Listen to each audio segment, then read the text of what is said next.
Co-chaired the fourth session of the Namibia-Ghana JCC. What transpired and perhaps what memorandum of understanding or agreements were signed between the two countries? Yes, you are right. Together with my counterpart from Ghana, I co-chaired the fourth session of the Joint Permanent Commission of Cooperation. I'm sure Namibians are aware that this Joint Permanent Commission is established based on an agreement that was signed in September 1994, which is driven from the General Cooperation Framework Agreement, which was signed by the two heads of state in 1992 during the President Celma Ndhikwa's visit to Accra. Now, this fourth session is a continuation of deliberations that we have started since the first session, and specifically looking into different sectors of our economy, as well as the political sector. To the extent that when the Joint Commission was taking place, it was divided into three groups. One group was looking at the political and diplomatic sector.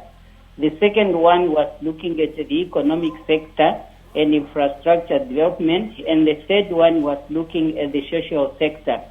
Now, after deliberation, the Commission has agreed and signed seven memorandum of understanding. One is on memorandum of understanding on trade and economic cooperation. The other one is on tourism. The third one is in the field of petroleum, petrol. And the other one is maritime shipping. The other one is in the field of agriculture. The sixth is in the field of youth sports development. And the last one was on gender.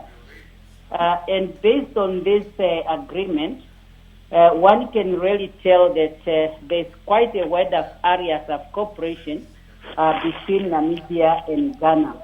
And there was emphasis on the need for the Chamber of Commerce of the two countries to really cooperate and to engage one another. Because we all know that Ghana is a host of the Africa Continental Free Trade Area.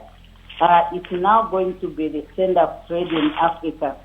And through our bilateral cooperation, we can take this advantage. Because already they are identifying the areas where we can cooperate. I mentioned the one of agriculture, and you know that Namibia is known for its beef industry, and specifically over the years, we had a challenge of not having a market for the northern communal area.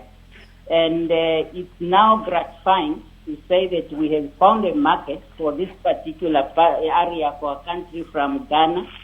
And I'm happy to inform the Namibians that on the 29th of this month, we are expecting the first consignment of the Namibian beef to leave our port for Ghana. And they are looking into so many ways how we can have our trade using both the sea as well as the land. When I had a meeting with one of the business people there, they are already trying to see whether it will be faster to move the goods from Namibia to Ghana and vice versa by road, or it will be faster when they have to do it by sea. And also depends now the type of goods. Right. From the discussions, it's very clear that the Ghanaian market want to see the Namibian beef, they want to see Namibian salt, they want to see grapes, they want to see dates, they want to see blueberries. And on the Namibian side, the Namibian market want to see the shea butter of Ghana, the cocoa powder, and many other things. So it was really a very productive joint commission, and we are hoping a lot to come out from this engagement with Ghana. Deputy Prime Minister, it was indeed productive, but perhaps I know you already touched on some of these aspects, but especially on the political and economical aspect of it.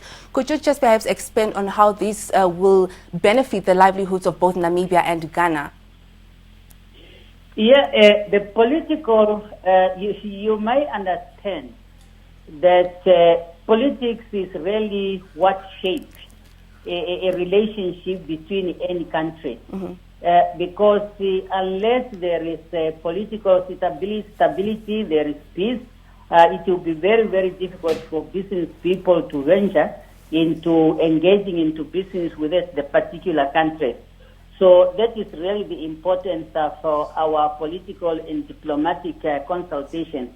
In fact, we have even agreed that between the meetings of the Joint Commission, we should have a diplomatic consultation just to be assessing as to what extent we are really facilitating trade and investment between the two countries.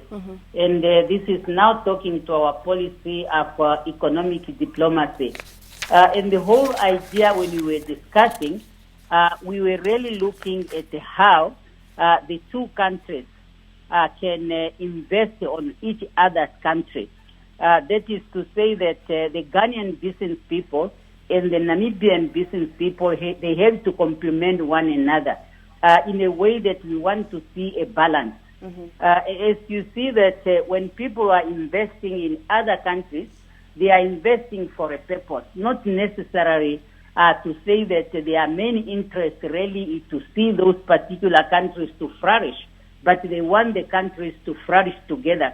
And that is why it's necessary that the Namibian business people, they have to identify in which sectors of the Ghanaian economy they want to invest on. And then the Ghanaian business people have also to identify in which sector they want to invest in Namibia. At the same time, we also want the two business people to identify which products are produced in Namibia that can be sold to Ghana, and which products which are produced in Ghana that can be brought to Namibia. And another important area that we were emphasizing on, and this is in line with the Africa Agenda 2063, is the issue of the value chain. Because when you look at the value chain, then you are able to address the issue of unemployment in both countries. Currently, Namibia, we have a high unemployment, particularly among our youth. Some of them are graduates. And unless you can really put up industries that can be able to create jobs for them, there is no way you can address this issue of unemployment. And that's why the issue of value chain is very, very important in our economic diplomacy. And we'll keep emphasizing on that when we talk about political and diplomatic consultation with other countries, and particularly in Africa, where we now want really to see that the continental free trade area is benefiting the indigenous business people in our respective countries and the continent as a whole. All right, Deputy Prime Minister and Minister of International Relations and Cooperation, we thank you so very much for your time and information this evening. Thank you very much, and I'm really asking Namibians to pay special interest to our cooperation with other African countries, and to take advantage of the Africa Continental Free Trade Area. It's real. And we just really need to think out of the box.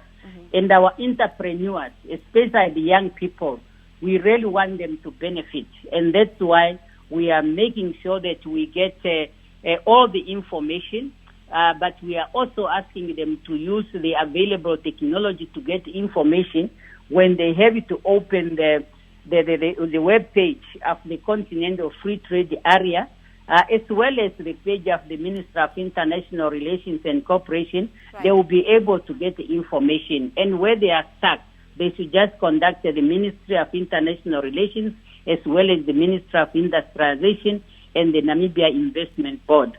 Thank you for this opportunity. Thank you, Deputy Prime Minister. Pleasant evening ahead.